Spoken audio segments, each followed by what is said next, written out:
Welcome to the Enva He Meant Company Music Podcast with your hosts KP and Ashton Thomas. Sit back, relax, and enjoy the show. What's going on, y'all? What's up, everybody? I'm Ashton. And I'm KP. And you are watching the Enva He Meant Company Music Podcast, the show made by music enthusiasts. For music enthusiasts. That's right. Y'all know what it is. And today we have yet another very special guest with us. Very multi-talented young lady from Seattle, Washington. You know, obviously the time difference did factor in. And like she said on Instagram, she has 1,100 jobs. So we're glad she took the time to Yes. talk to us. So I want y'all to give a warm and vehement welcome to Miss Talaya. Yes. Hi. Welcome, Talaya. We are so happy that you decided to come on the show, talk all about your journey. I'm super excited because I don't see a lot of women. I don't get a lot of women on the show For sure. doing their thing in music, like not just being an artist, but like a songwriter, a producer, an arranger, a vocal director, all the things. Like this is just so exciting, and we are just so excited to get into your journey and find out everything Talaya. So Thank you so much for having me. I'm happy to be here. yes. Well, take us to the beginning. You know, how you got started in music. You know, who were some of your influences early on? Like, who were you actually watching, like, directly or indirectly, around the time you started getting into music? Yeah, so I guess if we start from the very top, my father, Mark Logan, was a choir director, organist, pianist, musical extraordinaire. He's where I get all the things from. He passed away when I was 3 years old, so I didn't really get to know him, but I got passed down a lot of the love and the interest in things through him. As a kid, my mother was absolutely fantastic. She let me do everything under the sun. I did every sport you can think of, every art, every craft, all the things. So I got exposed to a lot of things really early on. And I just started kind of, absorbing things. The thing that stuck was tap dancing. So I did tap dancing from about 8 years old to 17 or so.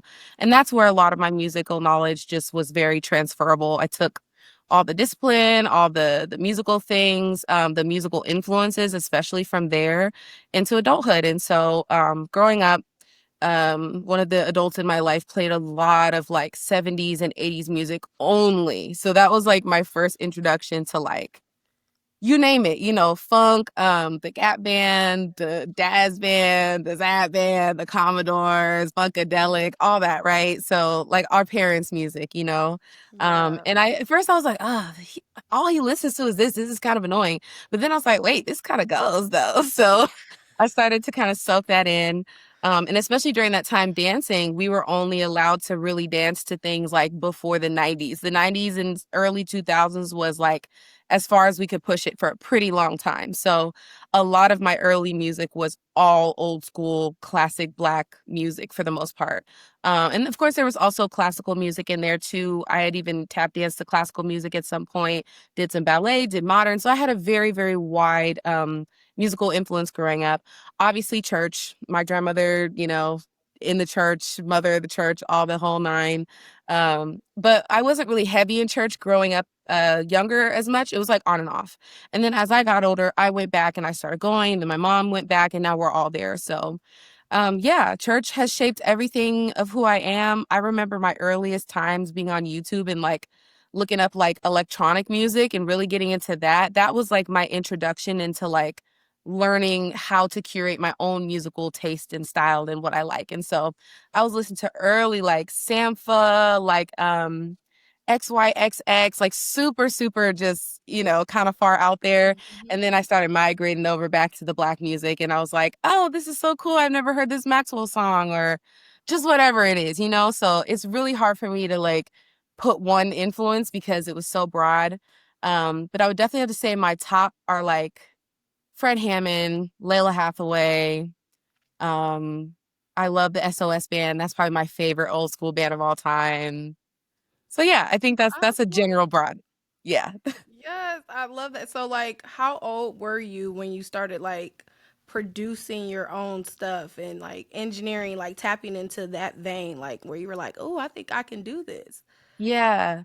So I remember writing my very first song at like 14 years old. I remember being in my mom's living room. I had Audacity and I got like a cheap little microphone and I found some little beat on YouTube and I'm just like, I was walking down the street, just cute little stuff. That was like the earliest stages of it. I even remember being like 8 years old and having a little tape recorder and just like yelling little songs like, my mom made me mad today and just like silly stuff like, oh, I can't find my sock. This pissed me off. Just really cute, innocent stuff. But then I started taking it seriously. Like at the end of high school, I had a friend who was deep in music. He was always bringing me to the studio. I was like, ooh, that's cool. Like I want to get in there and do stuff. And then slowly but surely, I did a program, and we could talk about that later too. But I did some programs that helped me kind of like transfer over to it as a career. So that's kind of where it started for sure. That is awesome. Yeah. Sure. All right. So, yeah, let's dive a little deeper into high school. Like around that time, who were some of the people you were working with, like friends, classmates, and then was that the time you started kind of pushing towards it professionally? So in high school, I was definitely still dancing up until like sophomore year. And I was just like, I'm a dancer. I don't do anything else. I won't join a club. I refuse. I'm not doing it. And then something kind of switched. A teacher of mine, shout out to Miss Newschwander. She's amazing. Love her down. She was like, I think you'd be a really good leader. And I was like, yeah, all right. Okay. We'll think about it. She was like, I think you should run for vice president. I was like, yeah, y'all do need to get it together. So let's do it. Let's go for it. So I ran for vice president, ended up doing that. Following year, I ended up being the president of my school. So at that time, I was trying to be Martin Luther King. I was like, yo, we got homeless students over here. We got teachers that are like having misconceptions about students and what's going on in their actual lives. And like, so I was doing a lot of social justice oriented things. I was working with people on like city equity boards and hosting, like police and community meetings and things like that. During my senior year, and music was still there. Like I was still heavy in the talent show. I was still doing I was tapping in the talent show with friends. I started slowly singing. There's actually a girl, her name is Haben. I don't know if you guys know who she is. But she's an insane singer here in Seattle. And she was like one of my early influences. So we did the talent show together. She was like our Beyonce. She still is our Beyonce, but like homegirl sings down, no wrong notes, just buttery smooth. She actually just went on tour with Coco Jones and opened up for her, I think last year. Yeah, she's that girl. Tap into her. And Period. she was one of my first people that was like, oh, you're really good at this. Like, I want to get better, So the wheels started turning then slowly. And then I actually had an injury, and that's why I stopped dancing. And so after that, I was like, dang, what am I going to do? Like, I don't know what I want to do with my life. So I took that summer and I ended up doing a hip hop program called The Residency. And I did the writing track. And that was like, oh, music can be a career. Like I can do this for real. And that's really where I just kind of took off running. So first year I did the writing track. 2018, I did the production track. So that's when I really started making beats. I started using, oh, I still have it here. My machine MK3, my handy old girl. She's still yet alive. Yes. And I actually started with like a small one, like a small just keyboard. And then it started kind of snowballing. One of my best homegirls, her name's Rose Prosecco. She still makes music. Another incredible local artist from Seattle. She was just like, okay, can you make me some beats? I'm like, yeah, period. Let's do it. Then she's like, well, can we record it? I'm like, we could try. I don't really know, but sure. So we like put up a mic in my mom's like bedroom and, just really DIYing it. Yes. And that was the beginning of like, oh, okay, like I kind of like this. This is fun. So yeah, that was the early That stuff. is super duper dope. Thank So, you. in learning all of that, when did you decide you wanted to be an artist and put out your own like work? Yeah, so I used to work at Taco Time and that sucked. Taco um, time. yeah. Folding burritos, not my jam. Telling other people how to fold burritos, also not my jam. So they just was working me down. I was a manager at some point, or shift lead or whatever, and they're just like starting to send me places. So I was like, this has to stop. Like, it can't go any deeper. I'll never come out. And like, slowly at the end of my time there, I just started getting these songs like on my break. Like, I would go outside and like a little tune would just enter my head, and I'm like, what you trying to say, Lord? Like, is this a song? And so that's when I got the little controller and I started like going on YouTube and just crying over my mom's MacBook 2015, just dinosaur of a computer. It would take 30 minutes to come on. I had cracked plugins, I was like cracking Honest here, Bad Filter, just trying to figure it out. And that was the moment. I was like, no, these songs mean something and I think I need to like put them out. So that was where the switch to like, I want to do this for real started. And that was Okay. 2019. Yeah. And so that's the space between, right? Yes, correct. That's the Yep. space between. We love her. My first baby. Your first baby. Oh, God. Wow. And Hilarious. then you released another one in 2021. Yes. And that was the real start of like, oh, okay, this is a real thing. So after the space between, I'm on Twitter and I'm like, hey, does anybody need engineering assistance? Like, just want to be around the music more. And a friend of mine, his name is GMK. His real name is Lewis, but he's an amazing producer, people person, connector, and etc. He's like, I might, but come to this jam session. And I'm like, okay, sure. So I get there. It's like right down the street from my house. Like I've passed this building so many times, I didn't know anything was here. And it's like all these dudes outside. And I'm like, oh boy, here we go. Which I'm sure it's like, this is gonna be a sausage fest. I don't know. They're probably gonna for me. I'm probably just gonna go home like always at that time because I wasn't really that good yet, and I was still coming into myself. So nobody was like really checking for me like that. So Anyway, I come in and it's like hippie heaven. They're playing the cello and the violin. People are singing and making songs and dancing, and I'm like, this is really cool. That studio was called Mead Street. It is no longer around, unfortunately, but that was where I really dug my feet in. I got in community. We would all go to each other's shows. An engineer by the name of Sam Anderson ran the studio, and they were like, hey, do you want to work here? And I was like, yes. And they're like, well, here's the keys and figure out your schedule. And yeah, just come back whenever you need to. And I was like, whoa, okay. Crazy. So that's the training ground. I finally start going on Instagram. I'm like, hey, y'all want to record? You want to do this, that? I start building up my clientele, finding out my workflow. But it was also hard. I wasted a lot of time in that first time because they had all analog instruments and I'm used to MIDI. So I'm like trying to make songs and trying to learn how to play instruments. And it was just really hard for a long time. But Noah Coinflip, shout out to him. He was the first producer to be like, I'm going to send you a batch of beats. And he would send me like 10 beats at a time, just over and over.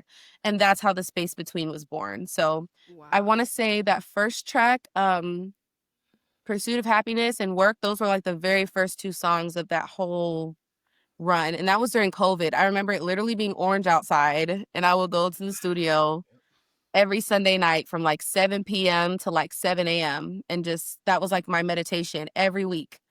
And I would just work on those songs, and that's what came of it. So that is incredible. Sorry, I'm long-winded. No, this is great. Listen, we love the journey. One thing I always say every time we interview someone, it's like musicians, singers, artists, creatives don't always get a chance to kind of like tell their story because they're helping other people bring their visions to life. And so it's like when they get a chance, it's like literally, and we love it so much. So yes, this is what we want. We love y'all for loving that. Yes. And he's a musician. I sing. So we're all creatives here. Like it's just an amazing, like I love it so much. So yes. So in regards to songwriting and producing, like I mean you touched a bit on it, but I mean it may have changed between then and now, but like how do you go about putting a song or a piece together? Like do you draw from certain influences, or like are any moods or just surroundings influenced by what you might write or produce at the moment?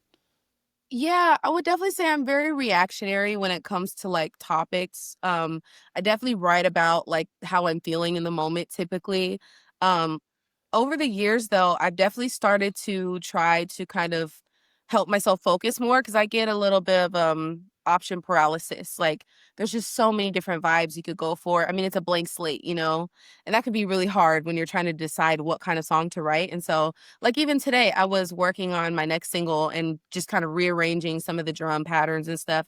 And I'm like, I need a reference for this. So, of course, who do I go to? SOS Band, my go to.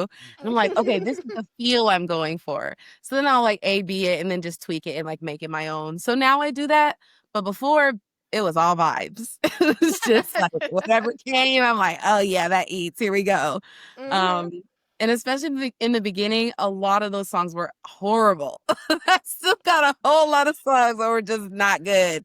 But yeah, over time, I think my pen was refined. Gospel has changed my brain chemistry as everybody, you know, like being in church, referencing gospel music for everything from song structure to feel to approach to texture, all that, you know? So yeah. It all comes, we were just talking about that. It all comes from gospel. Like all of it. It's crazy. The church kids, yeah. We know. If you know, you know. You know. So with those like bad songs or beginning stages, walk us through a particular track that taught you something, you know, be it whether it was technical or emotional. Is there any track that you remember like, man, this was like... Yeah.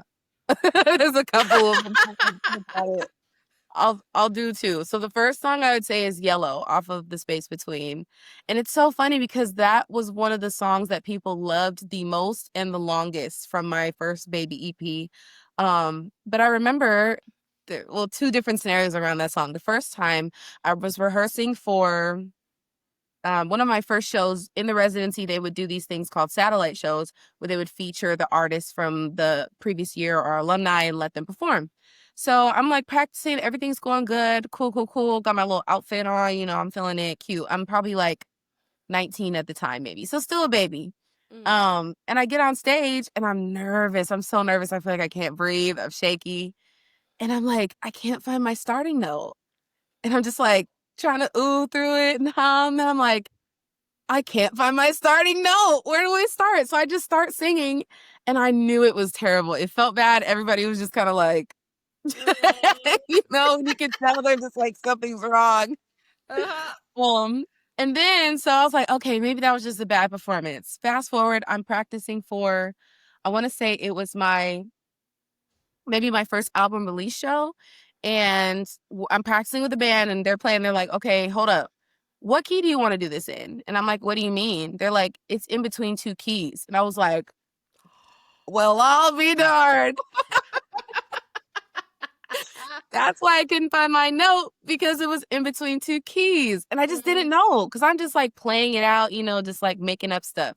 So that was the first lesson of like making stuff up and being like, okay, you do need to sharpen your ear a bit.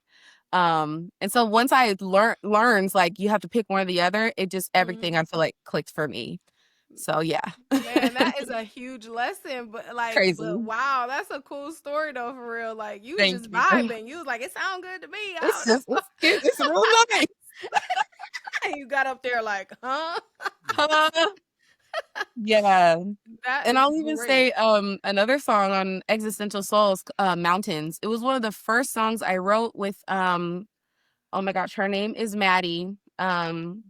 I don't know if she makes music anymore, but one of the coldest songwriters we had. Like, even still, she's still an incredible songwriter. And that was one of the first like collaborative sessions I ever did for one of my songs. And I was just like, wow, it's so nice to have help. It's nice to like write with someone who can really see me. And so anyway, we do the song, everything's cool. And I remember just getting really creative with the backgrounds and like starting to learn how I like to do the little lines and stacks and harmonies. And I'm like, oh, this is giving. Yeah, this eats. And a few years later, I'm listening. I'm like, those are so pitchy. Wow. Like, whoa, sister. Oh, she flat at the same time. Like, that was crazy. So yeah. Oh my The ear gosh. stories can go on, but it's definitely been a journey. All needed, cause girl, Um, you are incredible, and it's nice to hear those stories. And I think people need to hear, like, hey, I wasn't yes. always listen. This took growth. This took practice. This took I was not a dedication. Jasmine Sullivan. I did not come out the womb singing. I didn't. Singing right, perfect pitch, huh? I No, just Alex didn't. Isley. Seeing colors Literally. on the notes, okay? Literally. Yes. So yeah, just to piggyback off of that, like when I started getting into songwriting, Right Hand to God, those songs will never see the light of day again because they were. Uh, can't It This do was it. is So between between you and you and the God. Lord. yeah, Yes. so I know a lot about like refining my pen, and even with my band Audacity for Sale, we're starting to get more into putting original stuff out, and it's leaps and bounds better than the stuff back then. So I'm glad Yeah. about that. So We thank Oh, God we for the can. growth, huh? Praise him. So, like, you wear the engineer, producer hat, the artist hat, and so when you Yeah. switch between roles, like, how do you maintain, your your objectivity between it all? That's a good question. I would say though, I think it all kind of works together. I really don't know that there is much of a difference because, whether I'm producing someone in the studio, I'm still giving my artistic taste. And I tell people that all the time, like, this is my taste, and you can always say no. You can always be like, actually, I don't want to do that. Or, Right. yeah, you know what? Let's do that. So I think I still bring that artistry no matter where I am and what I'm doing. And when I'm an artist, especially, I think it comes out because I'm really like, actually, can you notch me down at 250? Thank you. And they're just like, okay, girl. Like, Right, whatever you say. whatever you say. Or people get annoyed and try to kind of mansplain me a little bit. And I'm like, go ahead and just try it. And they're like, oh, you right. I'm like, no worries. Right. It's In my all head, I'm good. gonna say, if you would have listened to me the first time, Right. Not a I you would told have you to deal so. with it. Okay.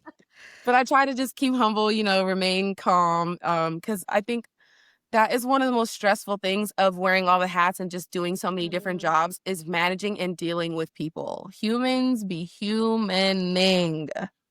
Woo, and I know y'all know. So, yeah, managing the Okay. personalities and the people is the hardest part of it. I think the creative part is the easy and fun part. So, Mhm. yeah. That is dope.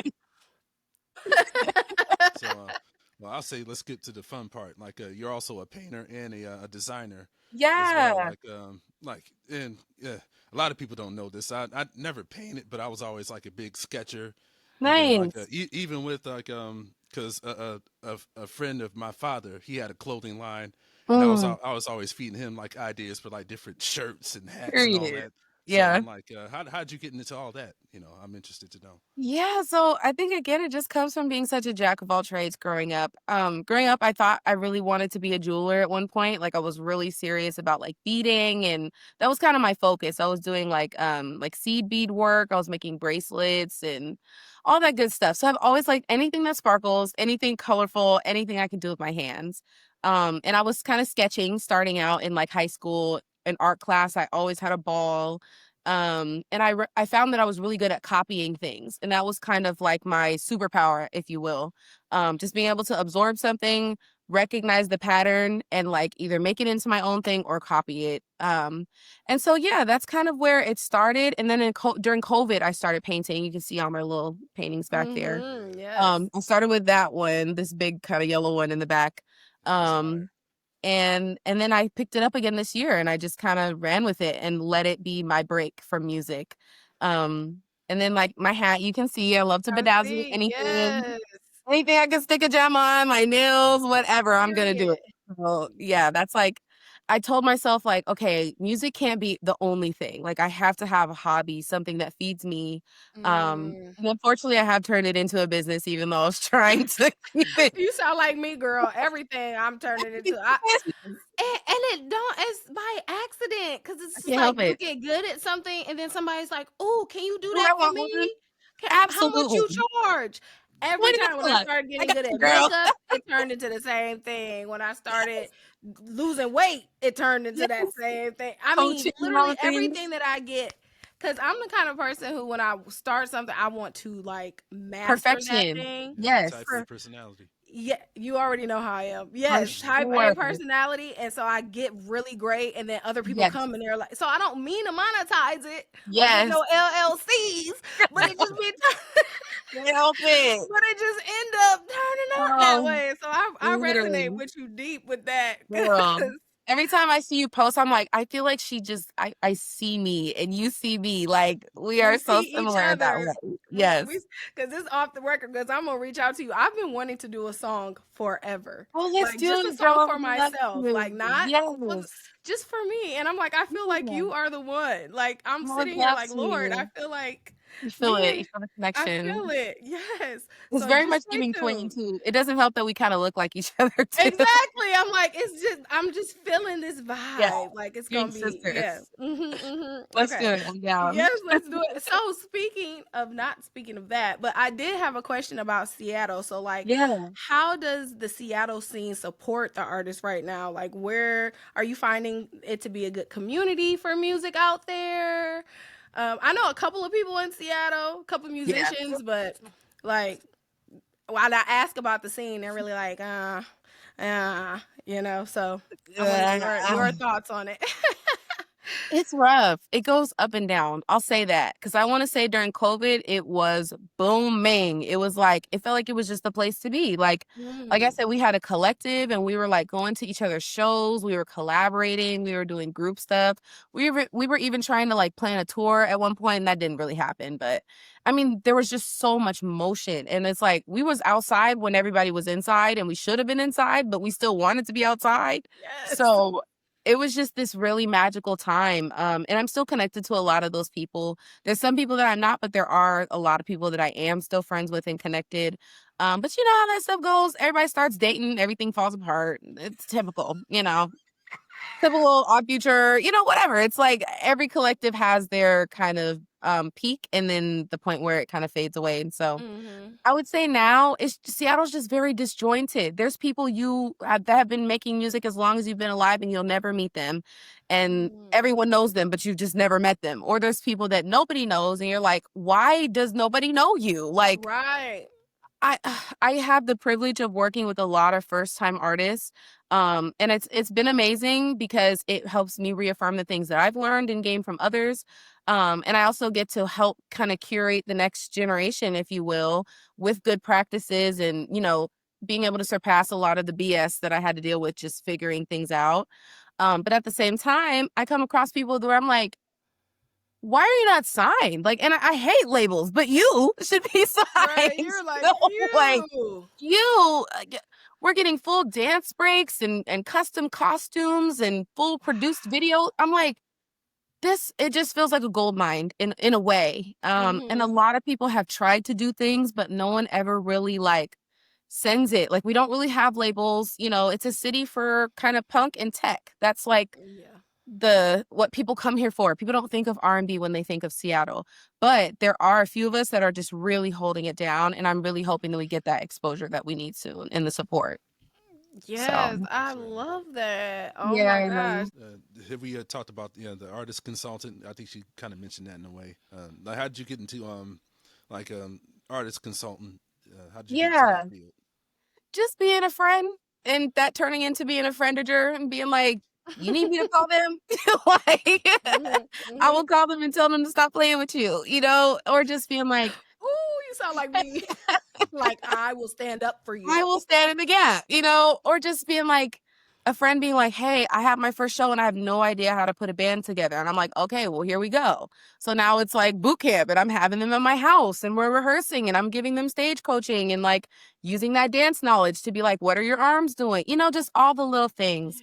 And then kind of tripping into executive production as well when we're in the studio and working on these songs. And now we're talking about, track listing and visual concepts and transitions and trailers, all the things, right? Like, I think people really don't understand how many hats it takes as an artist just to get a single song out properly. It's Mm, like 20 to 30 individual 9 to 5 jobs. right, And especially we condense them independently. into like Yes. an hour for that 8 hours, after our actual jobs and all the things. And so I just every time people are just like, I don't know how to do this thing. And I'm like, well, buckle up, babe. We're finna figure it out. And I get on Google and I start Googling and I just, Girl, yeah. your So I call Instagram is myself a friendager, a dream maker, like literally whatever you want to do, I'm going to figure it out and we're going to do it together. So I love that. Cause like I be on your Instagram and you be like, here y'all, here's all these grants that here. you need to be filling out for. You don't have to fund this project by yourself. Did you know that? Y'all don't know that. So here you go. This Yes. grant, that, and I was looking at you like, you better teach and Tell help the people. people. Okay. Like I said, yeah, she a real one for real. I'm Cause like trying. right now we dealing with a lot of fake, you know, we've been Yes. talking about the AI and I see you, you know, speaking out against it as well. Sick Cause of it. we are I all need it. like on the front lines trying to fight this battle Get of with it. AI. Like, Yes. and that's why on here we're super passionate about getting independent artists on here and Yes. just all the creatives. So like we can keep this going. Like this community, Yeah. like you gotta stand up because Yes. the Stand for people something. stand or fall for Or anything because look or what's for happening. anything. Like literally, I'm like, the people really want human emotion, They human do. creativity. I think, you know, the music community has fallen short in some things, Yeah. which is why you can't tell the difference between sometimes AI and the real thing. It's like we got For to bring sure. back that true authenticity in the work, Yes. like in the Absolutely. art. More yearning. I've been saying it more all year. Need more more yearning. yearning. More yearning, less auto tune. Like Let's let's like you get what I'm saying? Let's yes. put that on a shirt. For real. More Make me yearning. a bedazzled shirt. Yes. Yes. More yearning, less Seriously. auto tune. Cause When I like tell you I've you been saying that all year and just like we need more of the feeling. mm, Like more. the boys are not begging for the girls' love no more. Everybody want to be a rapper. Everybody want to be cool, too cool for Mm-mm. love. It's like, but that's why it's just it doesn't have that same feeling that those songs did, you know? Mm-hmm. But and there's Absolutely. so many reasons for that. Of course, like I'm very passionate about I guess you could call it sociology. I don't have a degree. I just care about people and I love Right. to read fun facts and learn about people, but it's just like, you know, like I said, you know, we notice all these patterns and it's like we always reach back for the old thing. As much innovation and new things that there are, we are always cyclical in trends, in culture, in fashion, and music. Like things always come back around. And if you get rid of that, there's no substance. You know, it's like, sure, this is some cool thing, but there's no nostalgia. There's no like special feeling you get when you hear it. Mm. And that's what people are still going to look for, whether it's AI or Right. real Oh yeah. people. So, Exactly. Like the you Bible says, know, there's nothing new under the sun. It nothing. all Catch comes. it. Catch Right. it. Preach. Come on, somebody. Listen, They ain't listening. they're Okay. not Because hearing you.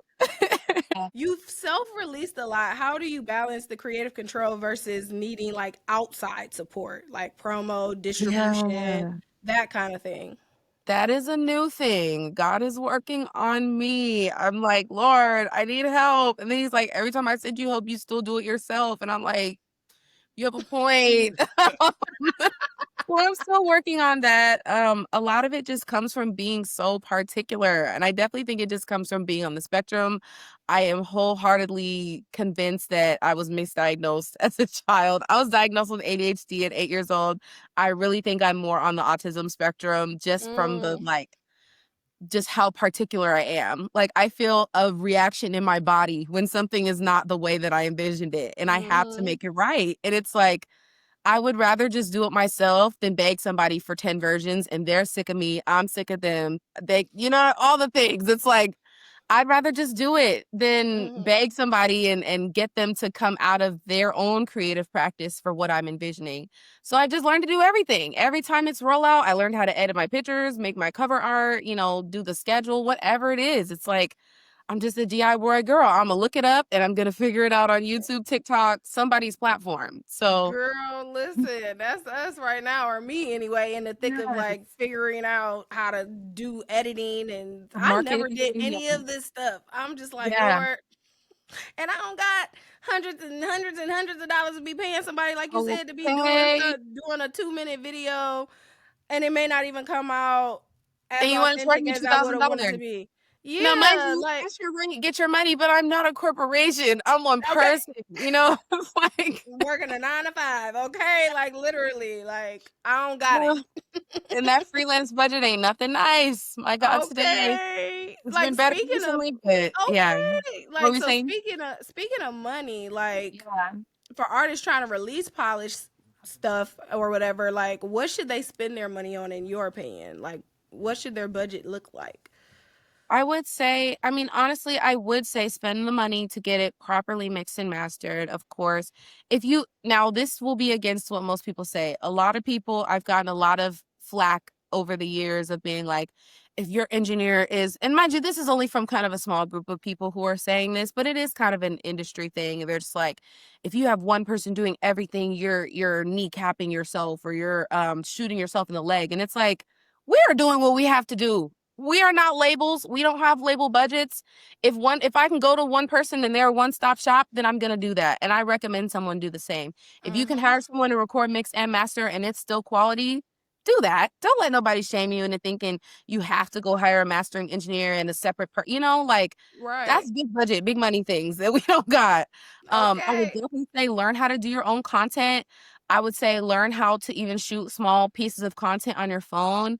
There's a artist. I don't know how to say his name properly. I want to say his Instagram name is like Orange Goodman with a J from Seattle. He does at Mhm. there's 112 of these dollars Yeah, inside. yeah, You know yeah, that yeah, yeah, song? yeah, yeah, yeah, Yeah. yeah, I think he's a class example. He just puts his phone yeah. up everywhere he goes, every single day. And he has been marketing the same song for the past like 6 months, every day. And almost all of them have gone viral. Now, I don't know if he's paying for ads. He probably is. But even if you put $10 behind an ad, you can get 60,000 views. You know what I'm saying? So you don't have Right. to spend thousands and thousands and thousands of dollars just to get, potential listeners. I Mhm. would also say learn about Google ads and like YouTube ads. That's kind of something new I've been looking into. And learning how to do like meta ad campaigns because you can convert like actual people into listeners and customers and consumers of your art. Figuring out Bandcamp. I accidentally ended up messing up my release date for my album, The Space Between. And so I was like, well, y'all, here's the date, but I'm just going to put it on Bandcamp and SoundCloud. And what I accidentally did was I funneled everybody to that place and I ended up making a considerable amount of money. I think I made maybe like $1,200 in the first 2 months because everyone purchased it. And I'm like, wow, okay, Right. well, that's a new strategy I can use, you know? Mhm. So yeah, I would say like use the tools that are at your disposal. Don't feel like you got to go out here and stunt and have grills and do all the crazy stuff. Like you can do a lot of stuff low budget and it can still be really impactful.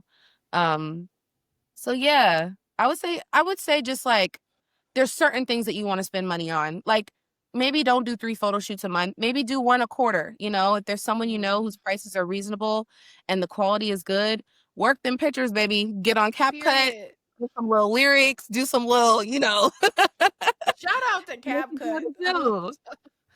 Shout out to Canva, CapCut, all the CapCut, girls. yes, captions app, all of it. Yes, shout Yes, out and to that. it's fire. Okay, yes. Yeah, That is amazing advice because I just saw you did some shoots in where'd you go? Where'd you just Houston. come from? Houston. Yeah. Did you have like a photo shoot? Now, Yes, is this for the new music that you were telling me about? We got to talk about the yes, new it is music. for the new Well, music. well, let's segue into the new Yes, music. of course.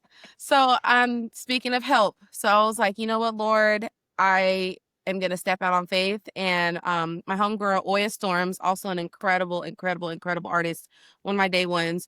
She was like, girl, I met this girl in Houston. She's from New York or one of the ways, but she was like, I think she met her friend in New York. Then her friend was like, oh yeah, my girl is in Houston. So she's like, you gotta connect with her. Da, da, da. I see this girl's pictures. Her name is Chi. I'll send you her Instagram too, so we can Okay. tag her and all the things. But um, as soon as I saw her pictures, I was like, I feel like God was like, that's where you need to go. And I was like, to Houston? For real? Across the country? Okay. Because out here again, it's like, no shade, but a bunch of white dudes. And they're all making me look orange and charging me $1,000 for 10 edited pictures. I'm like, this is crazy. This is not making sense. Mm-mm. Now, mind you, there are Black photographers out here in Seattle. There are Black women photographers out here in Seattle that are incredible. but just out of my budget. I literally, I'm sorry, I just can't afford to pay, you know, $700-800 to have 10 pictures. Like, I just need Exactly. more. And so Mhm. I hit her up, and the rate she gave me was too low. And I was like, I'm gonna add 200 on that because that don't even make sense. And the quality was Wow. just like, so it was so God breathed and divine, and the whole trip was just so fun. Um, so yeah, I went out there. We did 4 hours shooting. The next day, we did a visualizer as well.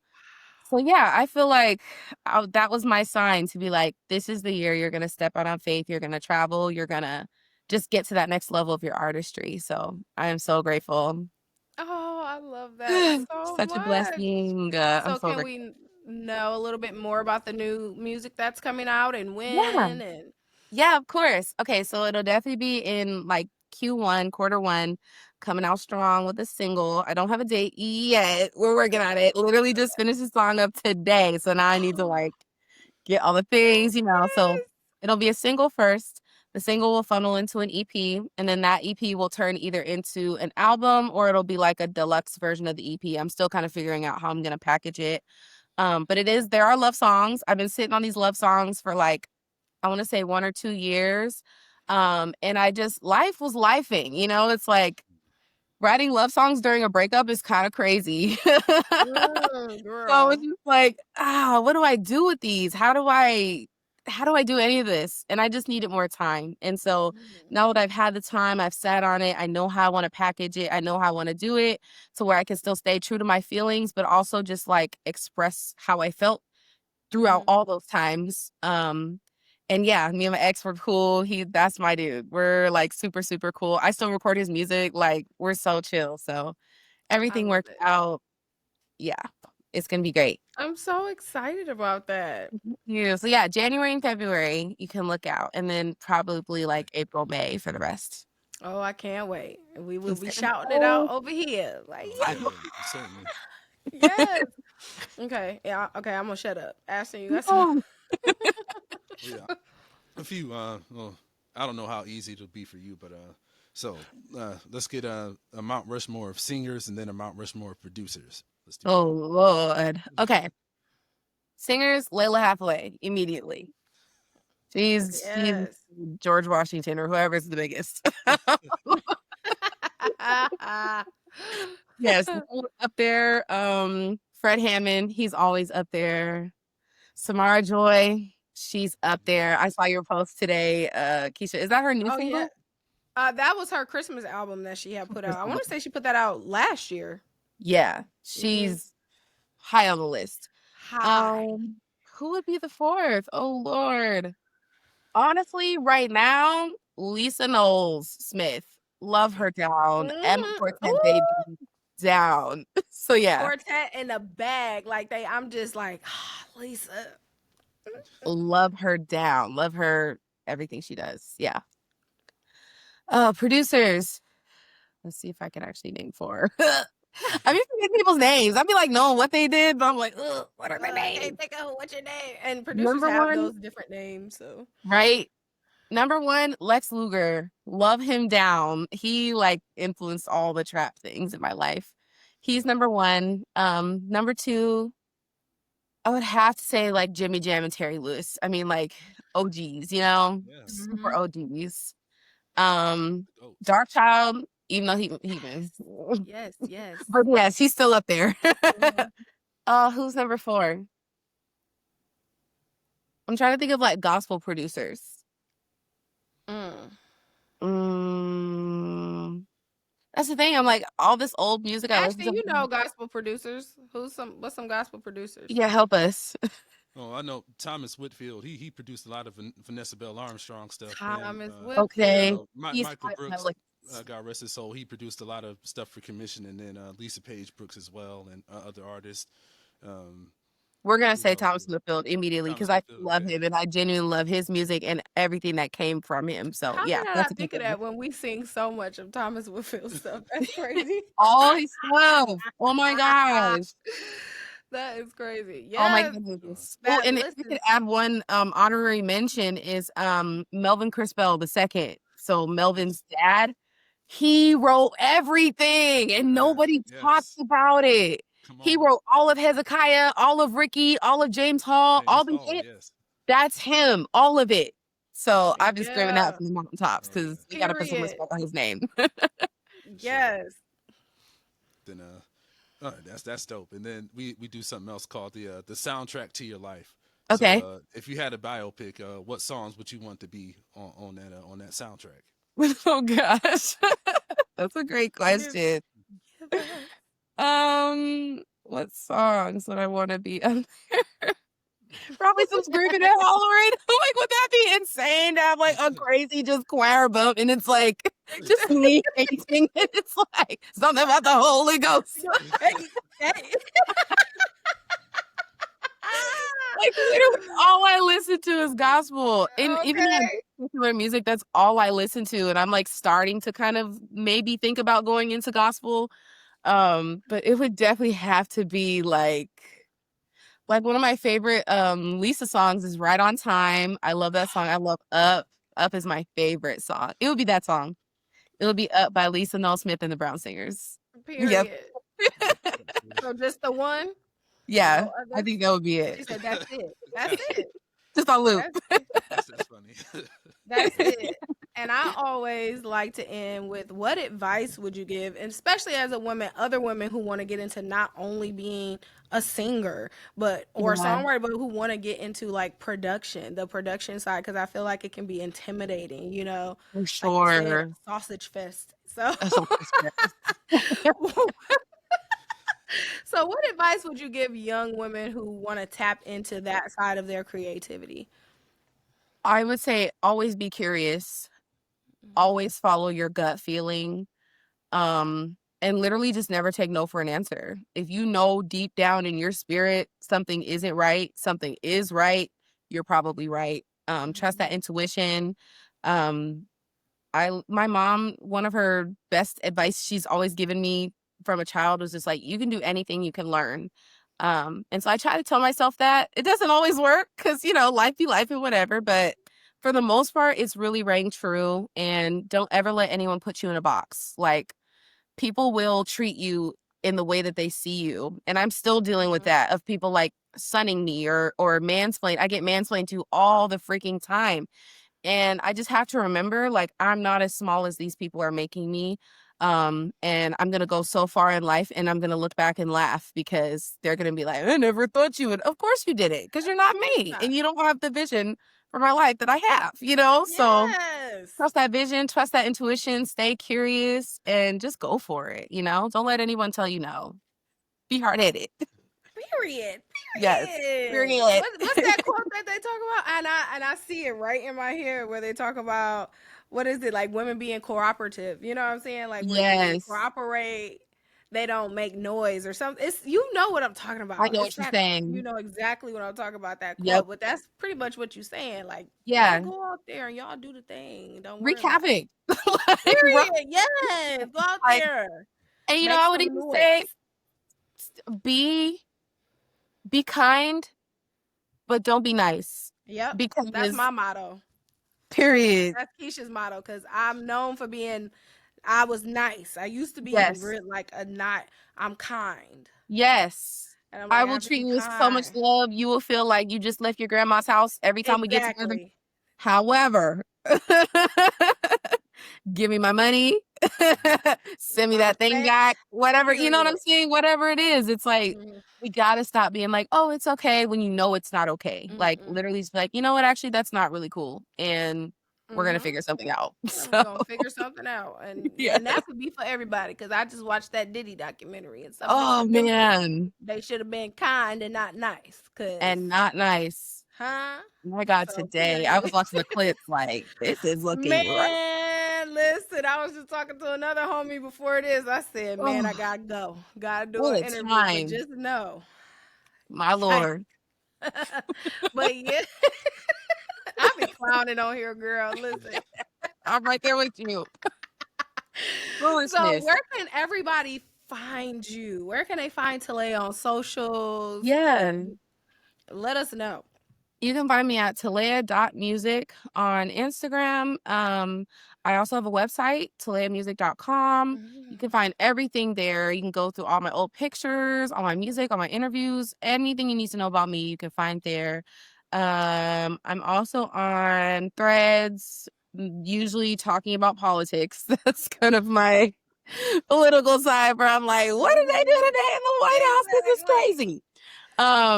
And I'm also on Blue Sky. That's like a smaller The new platform, but one, I've yeah. just been like looking around at it. So yeah, I'm also on Facebook, at Talaya period or Talaya Anise, either one. Okay. But yeah, I'm mostly on Instagram if you Well, really and want is it. that how they book you for production work or songwriting or anything like that? Yeah, Just reach out you to can you send me on a IG? DM. You can also there's a info or a submission page on my website as well if you feel like being more formal. Either way, it's cool. I actually like Instagram though because I feel like I can like get closer to meeting them. Because when it's just Mhm. a cold email, I'm like, who are you? What do you look like? I don't even know what's Right. happening. Like, who am I talking to? So Exactly. DMs are always Yes. cool with me. Just be nice. Don't be wilding because I'll ignore you. Okay, period. Y'all heard it. Period. I will Listen, because delete it. I honestly don't even know how I feel like most times when God connects me with people, I don't even realize how we connected for real. I'm like, because Yes. I don't even remember how me and you really connected for real. I I don't think I probably remember. liked the video from you guys' company page, I maybe. don't know. But all I know is after that, I'm like, she's my homegirl now. Yeah, I was like, Like, I like period. everything she posts. She looks so Like, cute. period. I'm like, this girl is amazing, and I love I her love her. energy and her aura, and I'm just like, yes, And now we we are go together. internet besties. Period. Yes, we absolutely we go together real bad. Yes, period. So this is just amazing. Like, I look Thank forward to you. everything that you have coming out, everything that you do. We will be on here hyping it up, Thank you girl. guys Like, so much. we are so happy that you came on and did this interview. Thanks And for we're so happy to have you having me. back on because you're gonna be back on for some mix down. Yay, I can't wait to talk more because of course I have more, but I'm like, we can't be here all night Of long. So course, girl, and sometimes we do, and that's what the mix downs are. When y'all saw that man laying on that bed back, we was on this thing like 3 hours, It's like just 2 o'clock in the morning. just like chilling. literally. So like, be ready, girl. Like we Period. can't wait to have you back on. So That's yeah, gonna shout be out to awesome. Talaya, y'all. Like a real Thank artist out here doing the real you. work and the grind. Okay, Thank this ain't you no so AI. much. This is real I work. know Okay, AI. This is period. real. This is a real what Thank we you. say, It's nice more to meet you yearning and guys. less More auto tune. yearning. More Period. yearning. Yeah. Thank you so much, girl, for coming on. We appreciate you. Thank you so much for having me. Until next time, y'all. Nice to Yes, meet ma'am. you both. Yeah. All right. Thank Well, you. this has been another episode of the Invehement Company Music Podcast, the show made by music enthusiasts. For music enthusiasts. That's right. Hey, Talaya, help us wave and say goodbye to everybody. Bye, guys. Guys. Thank you. Have a nice night.